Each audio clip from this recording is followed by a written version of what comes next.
Welcome to NMS சமையல் அறை. இன்னைக்கு நம்ம பார்க்க போகிறது ரசம். ரசம் சிம்பிள் டிஷ் தான், ஆனால் இது ஒரு 15 மினிட்ஸ் எங்கேயாச்சும் வெளியில் போயிட்டு வந்த உடனடியாக பண்ணுறது எப்படின்றது பார்க்க போகிறோம். இதுக்கு தேவையான பொருள்லாம் ஃபஸ்ட்டு பார்த்துக்கலாம். இதுக்கு தேவையான பொருட்கள்: புளி நெல்லிக்காய் சைஸ் அளவு எடுத்துக்கணும். வார்ம் வாட்டர், அதாவது வெதுவெதுப்பான தண்ணியில் ஊற வச்சுக்குங்க. அதுக்கடுத்து பெருங்காயம், 2 பிஞ்ச் மஞ்சத்தூள், 2 காஞ்ச மிளகாய், தேவையான அளவு எண்ணெய், ரீஃபைண்ட் ஆயில், 1 ஸ்பூன் மிளகு, 1 ஸ்பூன் சீரகம், 1 ஸ்பூன் துவரம் பருப்பு, தாளிக்கிறதுக்கு கடுகு, வெந்தயம் கொஞ்சம், தேவையான அளவு உப்பு, பூண்டு 6-7 பல் எடுத்துக்கோங்க. மீடியம் சைஸ் தக்காளி 2, கருவேப்பிலை கொத்தமல்லி இருந்தால் எடுத்துக்கோங்க. என்கிட்ட கருவேப்பிலை மட்டும்தான் இருக்குது, அதனால் நான் கருவேப்பிலை எடுத்துக்கிட்டேன். இது கூட நீங்கள் இந்த இன்க்ரீடியன்ஸோட தனியா சேர்க்குறதா இருந்தால் 1 ஸ்பூன் தனியா இருந்துச்சுன்னா தனியா போட்டுக்கலாம். ஒரு மிக்சி ஜார் எடுத்து வச்சுக்கோங்க. இதில் நம்ம எல்லாத்தையும் போட்டு அரைக்கணும். இப்போ ஒரு காஞ்ச மிளகாய், உப்பு தவிர்த்துட்டு மற்ற எல்லாம் உப்பு மஞ்சள் இது ரெண்டுத்தையும் விட்டுடணும். இப்போ இந்த 3 பொருளையும் போட்டு அரைச்சிட்டோம். ஒன்றும் பாதியமாக அரைச்சிக்குங்க. ரொம்ப ஸ்மூத் பேஸ்டாலாம் அரைக்கக்கூடாது.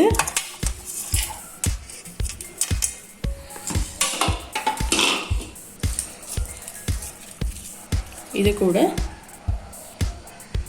பூண்டு அதையும் போட்டுக்கலாம்.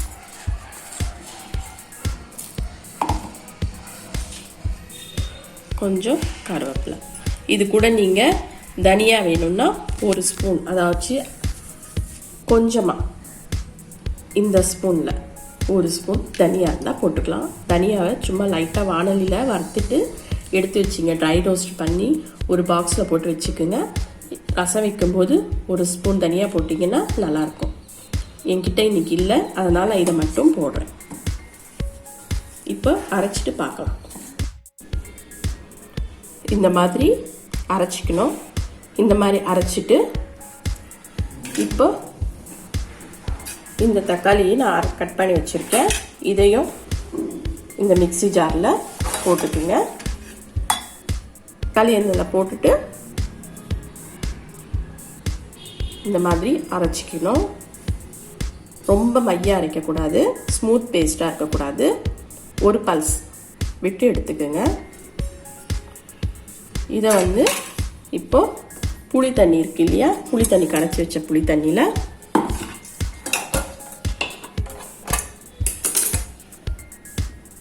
ரெண்டு பிஞ்ச் மஞ்சள், உப்பு, சால்ட் டேஸ்ட் பார்த்துட்டு எவ்வளோ வேணுமோ அவ்வளோ போட்டுக்கோங்க. இப்போ அரைச்சி வச்ச இந்த பேஸ்ட், இந்த விழுதை இதில் போட்டுடணும். அரைச்சி வச்ச விழுதை போட்டுட்டு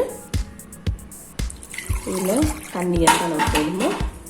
புளிப்பு பார்த்துட்டு, உங்களுக்கு புளிப்பு நிறைய இருந்துச்சுன்னா தண்ணி கொஞ்சம் விட்டுக்கலாம்.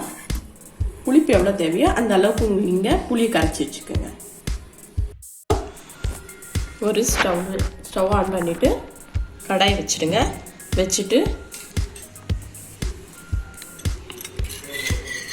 தேவையான அளவு, அதாவது இந்த கரண்டியில் ஒரு கரண்டி,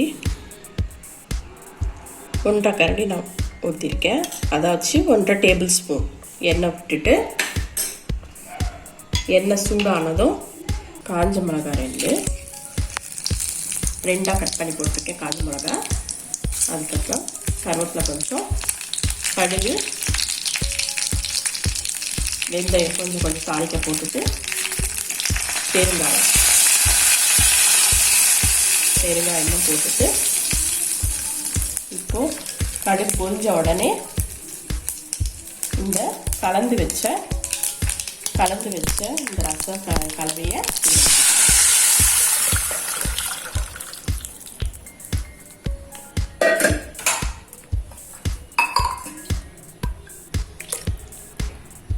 இது ரசம் நிறைய கொதிக்கக்கூடாது. ஒரு கொதி வந்த உடனே இறக்கிடணும். 2 minutes தான் ஆகும் கொதிக்கிறதுக்கு. இப்போது ரசம் நல்லா கொதிக்க ஆரம்பிச்சிடுச்சு, கொதி வர ஆரம்பிச்சிடுச்சு. அவ்வளோதான். இந்த ஸ்டேஜில் இறக்கிடணும். இறக்கிட்டு ட்ரான்ஸ்ஃபர் பண்ணணும்.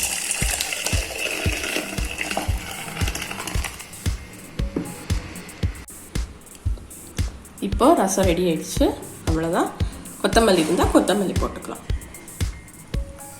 இந்த வீடியோ உங்களுக்கு பிடிச்சிருந்ததுன்னா லைக் பண்ணுங்கள், ஷேர் பண்ணுங்கள், கமெண்ட் பண்ணுங்கள், மறக்காமல் சப்ஸ்கிரைப் பண்ணுங்கள். தேங்க்யூ ஃபார் வாட்சிங்.